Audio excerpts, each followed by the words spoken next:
recuérdense que estamos en el capítulo 1 de Mateo, en el capítulo 1 y versículo 16. Capítulo 1 y versículo 16.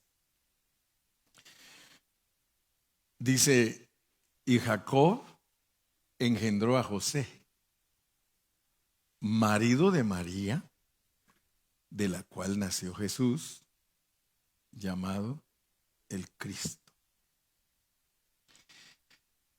Gracias a Dios ya les hablé de Jacob. Y ayer o el miércoles empecé a hablar de José. Les decía que para nosotros como cristianos, si no ponemos atención a la palabra, y especialmente bajo contexto, nosotros siempre vamos a enseñar mal. Pero si nosotros bajo contexto analizamos todo lo que Dios nos dice, primero en los evangelios, después en las epístolas y finalmente en Apocalipsis como una conclusión, si nosotros ponemos atención, nosotros vamos a pegar en el centro. Yo quiero pegar en el centro, hermanos. Yo no quiero ser un hombre que cuando Dios me juzgue no me diga esas palabras: buen siervo, en lo poco fuiste fiel, en lo mucho te pondré. Yo anhelo esas palabras. Y por eso les recuerdo Mateo 12 del 46 en adelante. Luego vamos a regresar aquí, pero queremos entrelazar todo bien para que quede la red sin ningún agujero, que toda la red esté bien cosidita, ¿verdad? Y eso era Juan. Juan remendaba redes, por eso él fue usado por Dios para hablar el evangelio de Juan, las epístolas y Apocalipsis. O sea que él no dejó ni un agujero. Por eso era remendador de redes. Entonces hoy voy a remendar yo la red un poquito para que no nos queden agujeros. Mientras él aún hablaba a la gente, he aquí su madre y sus hermanos estaban afuera y le querían hablar. Mientras él aún hablaba a la gente, he aquí su madre y sus hermanos estaban afuera y le querían hablar. Seguimos pues. Y le dijo uno: he aquí tu madre y tus hermanos están afuera y te quieren hablar. Respondió él a los que le decían esto y les dijo: ¿quién es mi madre y quiénes son mis hermanos? Y extendiendo su mano hacia sus discípulos dijo: he aquí mi madre y mis hermanos. Porque todo aquel que hace la voluntad de mi Padre que está en los cielos, ese es mi hermano, mi hermana y madre. Aleluya. Bueno, si somos, y lo he dicho 1000 veces, y como dijo Pablo, para mí no es molesto repetir las mismas cosas, para vosotros es aseguranza. Ese es el verdadero significado en griego. Para mí no es molesto repetiros las mismas cosas, para vosotros es seguro, insurance, aseguranza. Cada vez que nosotros repetimos los mismos conceptos, los estamos asegurando a ustedes. ¿Ok? Entonces, si solo estudiamos la Biblia superficialmente, pues nosotros vamos a hablar de Cristo, hermano, y vamos a hablar de Jesús, y vamos a hablar de muchas cosas preciosas de la Biblia. Pero vamos a errar lo más profundo y lo más efectivo. Porque lo más efectivo es espiritual. El problema de nosotros es que muy fácil podemos distraernos de cosas externas y superficiales. Y luego nos vamos a quedar trabados ahí al grado, porque quiero decirles que eso se llama moraleja. Y la mayoría de siervos de Dios están trabados en la moraleja. Ellos no saben disertar en la anagogía, que es la próxima fase, mucho menos en la alegoría, que es la fase más profunda. si nos quedamos en lo superficial, vamos a entender, hermano, todo lo moral, todo. Pero Dios no está buscando gente moral. Dios está buscando gente transformada, gente santificada, gente que verdaderamente se pueda ver en ellos a Dios, a Cristo. Él no está buscando ninguna otra cosa. Si nosotros nos perdemos en conceptos, nosotros es posible que les enseñemos a los cristianos que Dios está esperando de ellos otra cosa. Lo que Él está esperando es espiritual. Mire, Él quiere que todos nosotros seamos sus hermanos, que todos nosotras, ahí me incluyo yo también, seamos sus hermanas y que todos juntos seamos su mamá. Todos juntos seamos su mamá. Fíjese que nosotros a veces criticamos a muchos, criticamos a la Iglesia Católica porque decimos que ellos se quedaron trabados con María. ¿Ah? Los criticamos, se quedaron trabados con María. Y muchos cristianos no están trabados con María, están trabados con Jesús. Pero se quedaron trabados en que a todo el mundo le presentan un Jesús que no es el que Él quiere que presenten. Él era muy claro. Él le dijeron que lo andaban buscando sus hermanos, sus hermanas y su mamá. Y Él dijo, pero si aquí está mi papá, aquí está mi mamá, mis hermanos, son estos, dijo. ¿Qué? Y no es que no respetara a su mamá y a sus hermanos, pero es que Él quería dar lecciones profundas. Él quería que su audiencia entendiera lo que realmente Él quería decirles. Y por eso es que nosotros tenemos que desafiar a la gente. Nosotros tenemos que desafiar a las personas, a los cristianos especialmente. Porque ¿de qué nos sirve leer si no entendemos? ¿Se acuerdan al oficial de la reina de Candace? Él venía leyendo y le preguntó el eunuco, al eunuco, ¿verdad? Le preguntó Felipe, le dijo, ¿entiendes lo que lees? Y él dijo, ¿cómo voy a entender si no hay quien me explique? Pero hay muchos que les preguntan, ¿entiendes lo que leen? Oh, mejor que tú. El orgullo, pues, la vanidad. Pero es raro aquel que dice, fíjate, hermano, que hablando la verdad, yo no entiendo. ¿Me puedes explicar? Y bienaventurado aquel que llega a esa estatura de atender y decir, bueno, pues voy a considerar, pues. Capítulo 1 de Mateo, ahí nos dice Dios que hay 42 generaciones para que nazca Jesús. 42 generaciones para que nazca Jesús. Y nos pone puros nombres. Puros nombres. Y yo soy impresionado, hermano, cómo Dios tuvo que viajar en los lomos de todas esas generaciones para venir a la tierra. ¿Sí?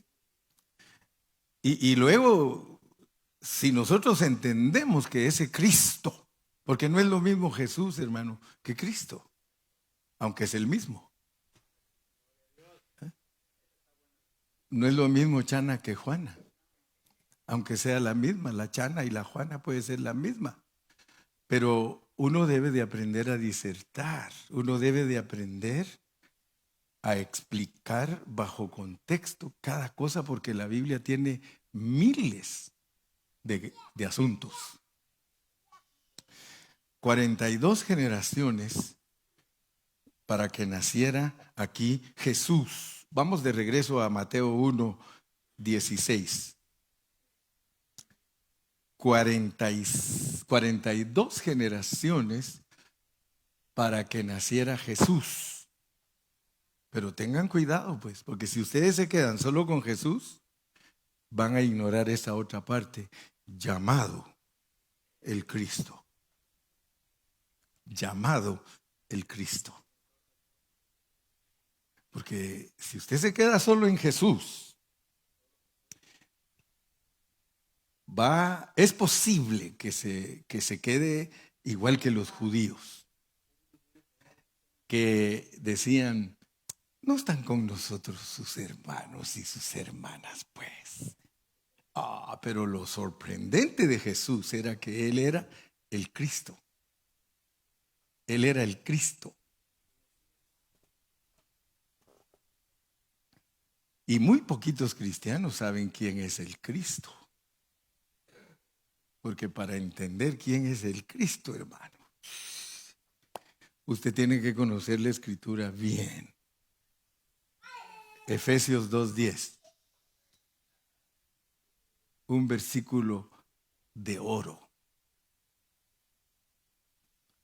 Fíjese pues, si no, no va a entender quién es Cristo, porque somos hechura suya.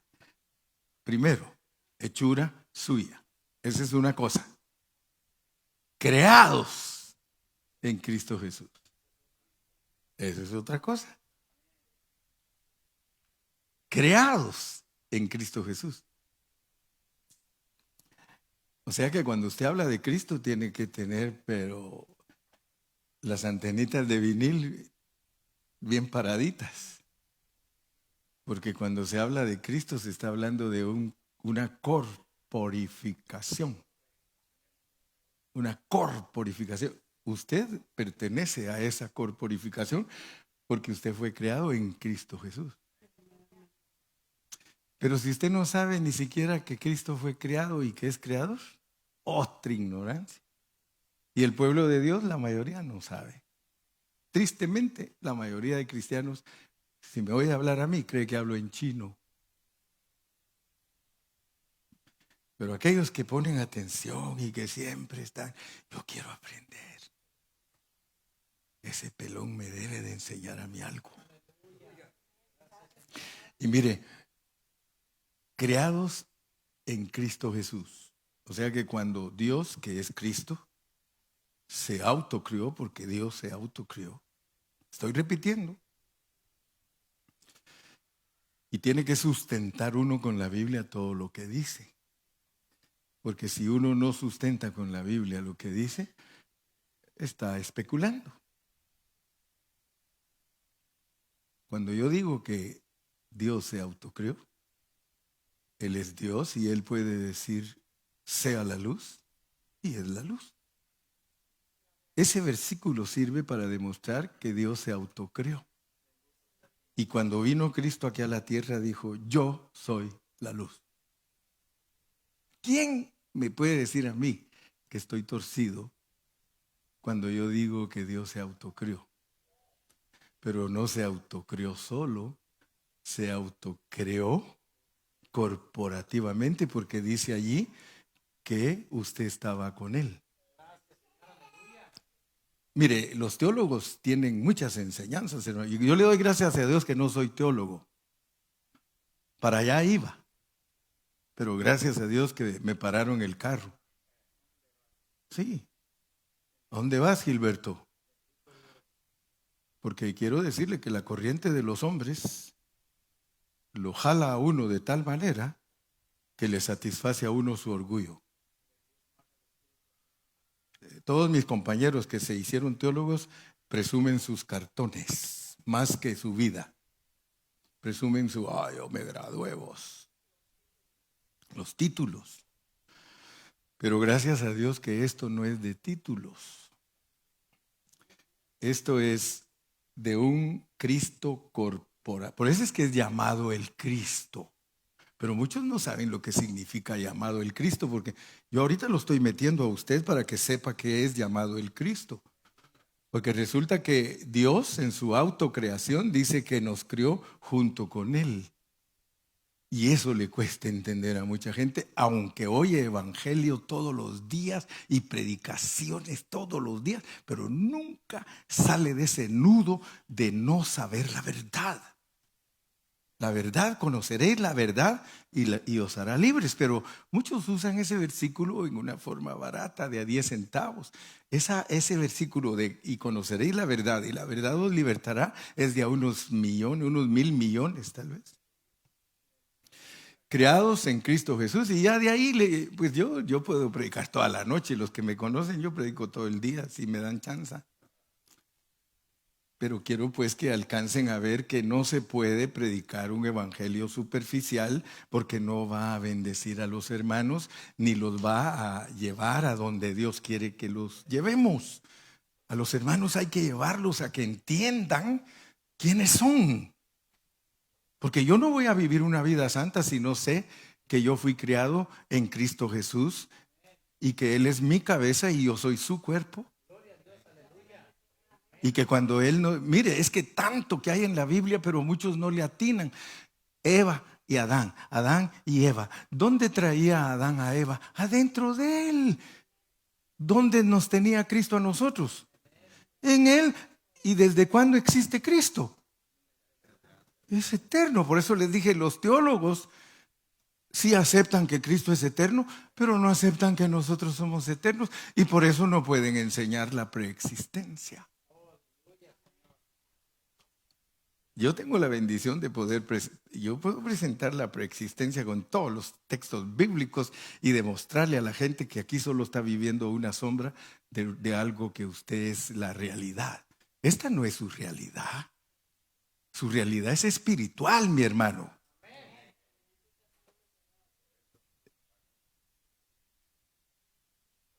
Dice, ¿y a qué iglesia vas? Dice, a la de Carrillo. Ya creo que fuera mía.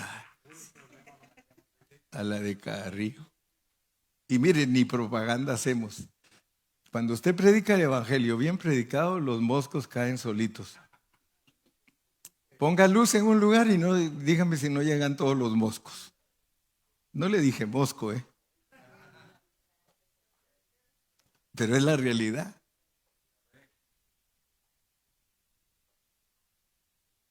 Entonces, si nos dan 42 generaciones para decirnos que nazca Jesús, llamado el Cristo, y Jesús mismo nos dice, si ustedes quieren ser mi hermano, mi hermana y mi mamá, está hablando de generaciones.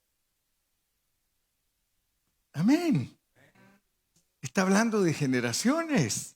Ustedes quieren, dice.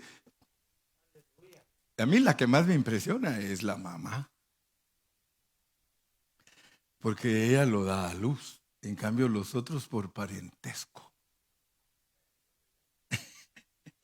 Y no es lo mismo que seamos alguien unido a otro de parentesco a que seamos de la misma mamá. A mí mi mamá me dio a luz.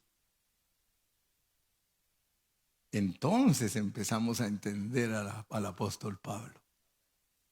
Dice, él habla de ser nodriza. Él habla de que tenía dolores de parto, dice, porque quería que en los hermanos se formara Cristo, hermano.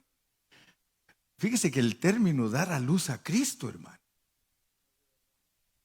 Muchas personas, es que eso no lo dice la Biblia, hermano Carrillo.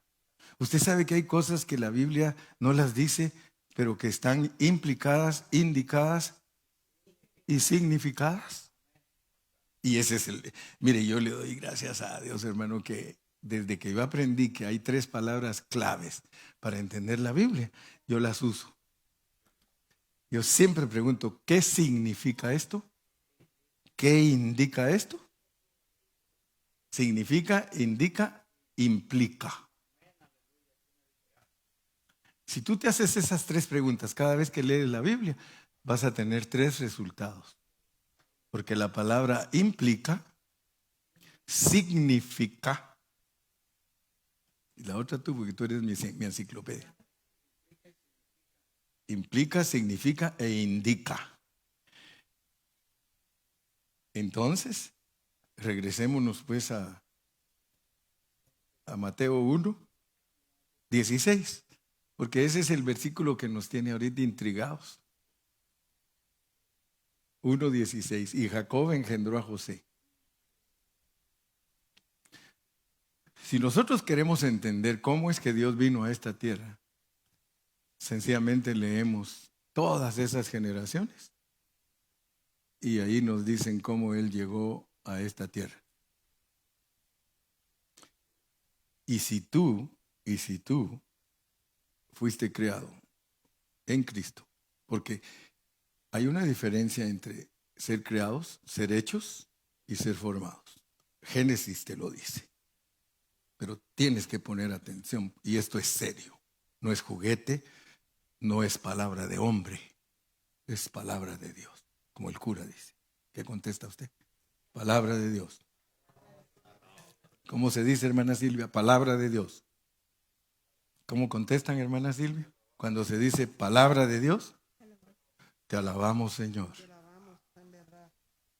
Ya la desperté a la pobrecita. Este pastor ni dormir deja. Bueno, si es que ella medita, dice, yo así escucho. Entonces, hermanos, espiritualmente, fíjese que, y eso tienes que captarlo. Tú venías viajando espiritualmente, pero también viajaste almáticamente. Espiritualmente, nosotros eternos, creados en Cristo Jesús.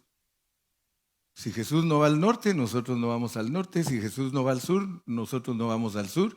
Si Jesús no va al este, no vamos al este. Y si Jesús no va al oeste, no vamos al oeste. Pero nosotros, en Cristo, eternamente, en Cristo. Desde que Dios se autocrió, Él se autocrió corporativo, ahí estabas tú. Si no, la Biblia no dijera que moriste con Él, que resucitaste con Él. Fíjate cómo te abre los ojos para ver si le atinas lo que pasó antes, que murieras con Él y que resucitaras con Él y que te sentaras, porque ya Pablo te dice que ya estás sentado. Entonces, si no usas tus sentidos, hermano, te quedas, qué bonito predicaron. ¿Y qué predicaron? A saber. Tú vienes viajando porque todos nosotros tenemos dos semejanzas. Así dice Pablo, yo no estoy inventando nada. Y ustedes que leen la Biblia es que dicen amén cuando oyen cosas que ya las leyeron. El que no lee, hermano, pobrecito, porque cuando viene aquí no le atina. Pero el que lee su Biblia todos los días, me escucha hablar a mí y dice, eso ya lo leí. Esto también. ¿Y qué hace? Es de verea a revisar. Esto dijo el hermano Carrillo. Revíselo, hermano. Revíselo, todo lo que yo digo, revíselo. No se trague las cosas porque fulano las dice. Porque somos buenos para tragar tuercas y tornillos, hermano. Porque muchos sí tragan tuercas y tornillos, pero la comida buena no se la tragan. Entonces, si nosotros entendemos que Dios se ha propuesto algo, se ha propuesto que salga a luz la plenitud de Cristo. El propósito de nuestro Padre Celestial es que se vea la gloria de Cristo en los hijos de Dios. Pero muchos están esperando hasta la resurrección. Y ese es un error, porque un evangelio mal predicado solo marca eventos y no marca experiencias. Jesús vivía en resurrección sin haber resucitado, porque Él es la resurrección. Él podía, yo no sé qué hacía, pero podía transfigurarse. No sé si hacía fuerzas para que saliera, pero el asunto es que la Biblia revela que se le transfiguró a sus discípulos mostrando lo que Él era internamente y salió. Porque muchos tienen un evangelio que viene de afuera. El verdadero evangelio, hermano, viene de adentro. Esa es la mera venida buena de Cristo. Y por eso todos los evangélicos están esperando que venga en el aire y nunca va a venir aquí. Y si nunca viene aquí, cuando venga en el aire, si nunca vino aquí, disciplina, disciplina. Lea bien su Biblia. Lea bien su Biblia. Yo los desafío a todos y les digo, lee tu Biblia, hermano. Las 42 generaciones son para dar a luz a Cristo. Por un lado, tenemos a Israel que lo dio a luz físicamente. Pero él no está conforme con eso. Dios no está conforme que Israel lo dio a luz físicamente, porque Él sabe que no es esa su meta. Su meta es que Él sea dado a luz espiritualmente. Porque si no, no diría mi padre, mi madre, mis hermanos. ¿Para qué va a decir esas palabras? Si no fuera su interés que sus discípulos llegaran a ser igual a Él. Si Pablo mismo se decepcionó de todos. ¿Usted sabe que hay un apóstol decepcionado? Pablo.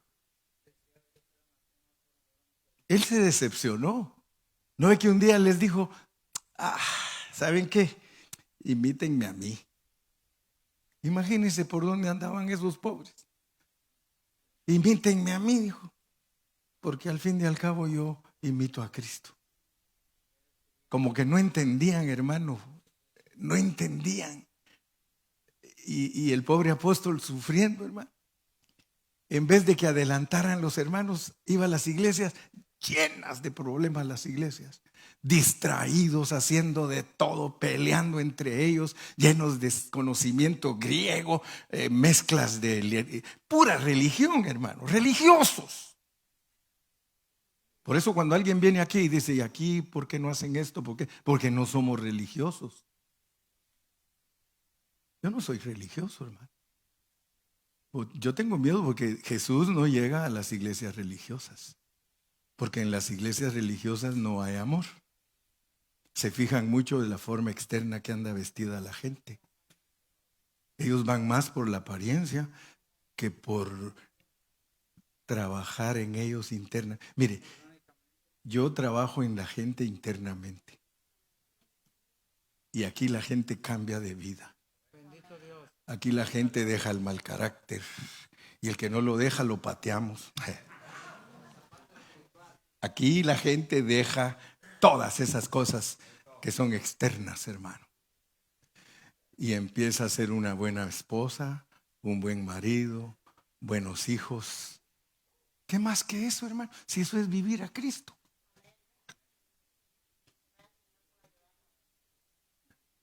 Así que las generaciones son para que Cristo sea dado a luz. Pero espérese que yo apenas estoy calentando motor aquí, hermano. Todavía me falta una hora y con el permiso de ustedes ya entré en calor. No es que me quiera pelear con ninguno, ¿ok? Porque cuando uno se quita la chaqueta parece que fuera a pelear. Ayúdame, Odair. Ya sabes que siempre tengo problemas cuando me quiero hacer esto. Agárrame el aparatito. Ese. Y de ahí me dices parado. ¿Te acuerdas de aquel juego de ver cómo sale uno? Para eso es que me ponen a mí esto. Gracias, Odair. Gracias. Entonces les decía pues que las generaciones es muy importante entenderlas porque uno da a luz a otro. Uno da a luz a otro. ¿Verdad? Hace poquito les decía a muchos de que ustedes y yo almáticamente venimos desde Adán. Pero adivinen qué. Y esto es tremendo, hermano, porque nosotros tenemos un estatus dual. Mire, el estatus dual, estoy hablándole de los cristianos. Le estoy hablando de los cristianos. Los cristianos tienen un estatus dual. Dos semejanzas. Usted viajó en Adán, pero usted también viajó en Cristo. Fíjese. El Señor ya lo traía a usted en sus lomos espirituales, porque Él es espíritu vivificante. El primero, alma viviente; el postrero, espíritu vivificante. Pero ¿quién me puede decir a mí que, y fíjese pues, porque nosotros estamos acostumbrados a cosas rudimentarias. Y por eso Pablo dice, dejen los rudimentos. Porque nosotros somos muy rudimentarios, hermano, muy cerrados, muy terrenos. Le iba a decir terrícolas, ¿verdad? Pero muy terrenos, hermano. Casi todo nosotros lo traemos al nivel de la tierra. Casi no pensamos espiritualmente. ¿Por qué nos tienen que decir, pensad en las cosas de arriba? Porque nosotros tenemos mucha ocupación de las cosas de abajo. Pero piense por favor. Cuando usted dice, acepto a Cristo aquí en la tierra, porque nosotros nos dejamos más llevar por eso que por la realidad. Porque la realidad no es que esa persona, cuando levantó la mano, ¡ay, vino a Cristo! Si esa persona venía en Cristo, por eso tenemos que tener cuidado qué clase de evangelio predicamos. Porque cositas pequeñas hacen la gran diferencia. Si alguien levanta la mano y dice, acepto a Cristo, porque así le dijeron que se hacía. Pero la mera neta es que usted venía. Usted venía. El que se une al Señor, creados en Cristo Jesús. Esencialmente usted venía en Cristo. Económicamente vino en Adán, porque solo en Adán se puede ver uno. En Cristo no se puede ver uno, porque Él es el Espíritu. Pero Él también tomó su cuerpo de carne y de sangre, como dice Hebreos 2:14, por cuanto los hijos participaron de carne y sangre, Él también participó de lo mismo. Pero noten pues que nosotros viajamos.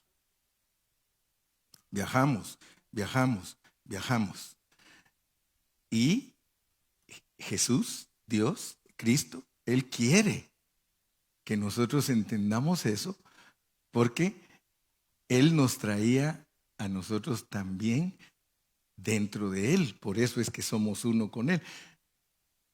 Y me he preocupado, hermanos, de enseñar, y no es fácil, tiene que esforzarse uno.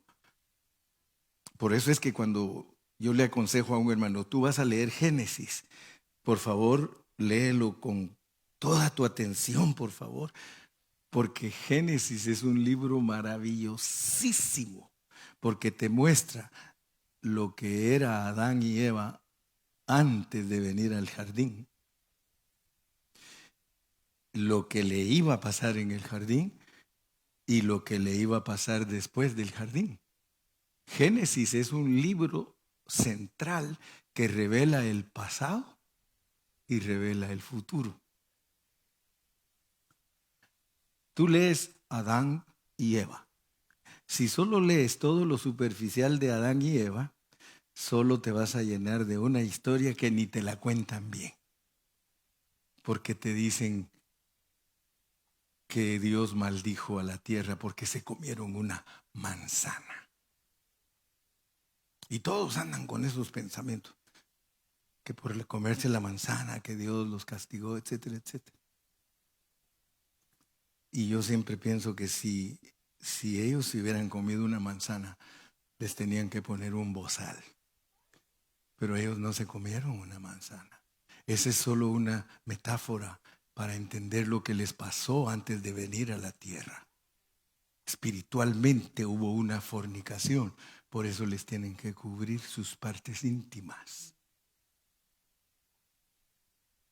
Entonces, mientras un cristiano es niño, cree que la cigüeña trae los hijos. Pero cuando ya está grande, dice, eso es lo que debe de hacer un cristiano. Cuando ya está grande espiritualmente, tiene que leer la Biblia como un adulto. No sigas como niño, hermano. Pero es que el problema es que los líderes todo el tiempo quieren ser maestros de niños. Por eso Pablo le dijo a los fariseos, maestros de niños. Maestros de niños, hermano. ¿Qué hizo la Iglesia Católica? Solo tener niños. Está llena de niños. Niños. Pero lo peor es que la Iglesia Evangélica está igual. Solo que aquellos son niños con ojos cerrados y los evangélicos niños con ojos abiertos.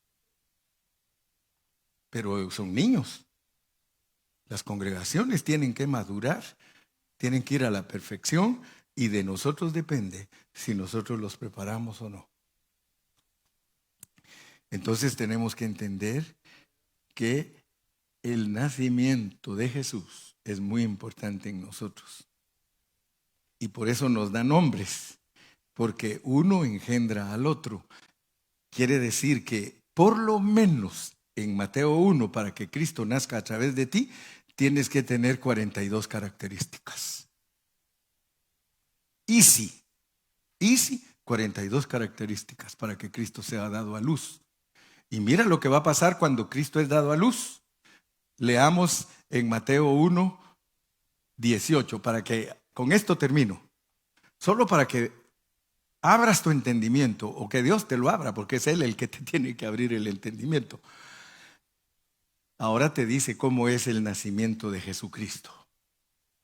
Pero si solo te conformas con la letra, no captas. Pero si ya agarraste la onda de lo que estoy hablando, el nacimiento de Jesucristo fue así, estando desposada María. Como ya entendimos que lo que está buscando Dios es un nacimiento espiritual, ¿quién es María? La iglesia. Antes de que se case, tiene que estar embarazada. ¿Sí o no? Antes que se juntasen, se halló que estaba embarazada del Espíritu Santo. Antes de casarse. La iglesia, antes de casarse, tiene que estar con dolores de parto, que ya se le formó Cristo. Y no vaya a creer que le está hablando de un Cristo del pesebre. No, señor. Le está hablando tampoco de un Cristo de que sabe hablar con los doctores. No, señor. No, señora. Está hablando de un Cristo maduro que está listo para ir a la cruz del Calvario. Porque después que nosotros estemos listos como cristianos adultos, tenemos que morirnos a la carne. Y entonces estamos listos para la resurrección. Antes de que el Señor Jesucristo se case con la iglesia, se va a encontrar que está la iglesia embarazada del Espíritu Santo.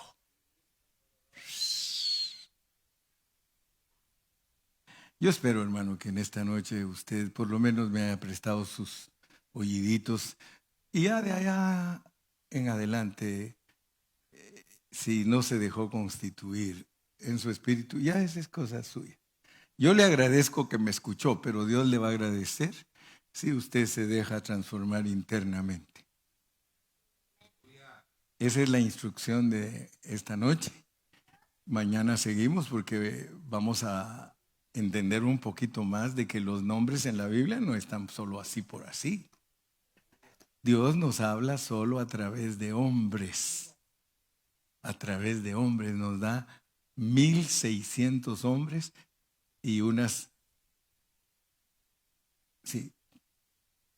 600 mujeres. O al revés, ahí ustedes averigüen, porque a veces a uno se le olvida. Pero todos los nombres de la Biblia, de lugares, de objetos, de hombres, de mujeres, son Cristo. Es Cristo. Y si no me cree, usted lea qué significa la palabra semiótica. Semiótica. Semiótica es la ciencia que estudia todos los símbolos, figuras y objetos para encontrar su significado. Y le cuento que Cristóbal Colón sabía más que nosotros de la Biblia. Él escribió un libro que se llama Las Profecías de Cristóbal Colón y él dice, todo cristiano debe de entender lo que es la moraleja de la Biblia, la anagogía de la Biblia y la alegoría de la Biblia, porque la moraleja te enseña a ser un hombre moral, un hombre correcto. La anagogía te enseña cómo debes anhelar que Dios trabaje a través de ti. Pero la alegoría, como yo les prediqué en esta noche, Esa es entender los secretos escondidos en el corazón de Dios. Yo prefiero la semiótica, que la semiótica los teólogos ni la quieren. Hasta se burlan de los predicadores y sin embargo la semiótica te enseña la manera en que está escrita la Biblia. Te da las claves de cómo se entiende la Biblia. Después de que tienes 40 y 50 años de ser cristiano, te das cuenta que no sabías nada. Cuando empiezas a estudiar la Biblia en la manera que Dios quiere. Tenemos testimonios. Ernie me buscó a mí porque dice, hermano, Dios me dijo que yo no sé la Biblia, me dijo, y que tú me la vas a enseñar. Le digo, ¿cómo? ¿Pero por qué yo? Es que yo te he oído hablar, dice, y veo que sí sabes qué dice la Biblia. Pero tú tienes 40 años de ser pastor. Sí, pero ya me di cuenta que hay algo más. Hermano, eso es tremendo cuando un hombre de Dios reconoce que hay más, hermano.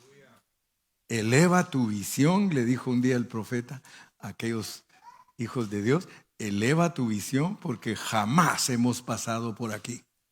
Hay cosas, hermano, que los hermanos nunca han pasado por ahí. Eleven su visión. Porque un pueblo sin visión perece.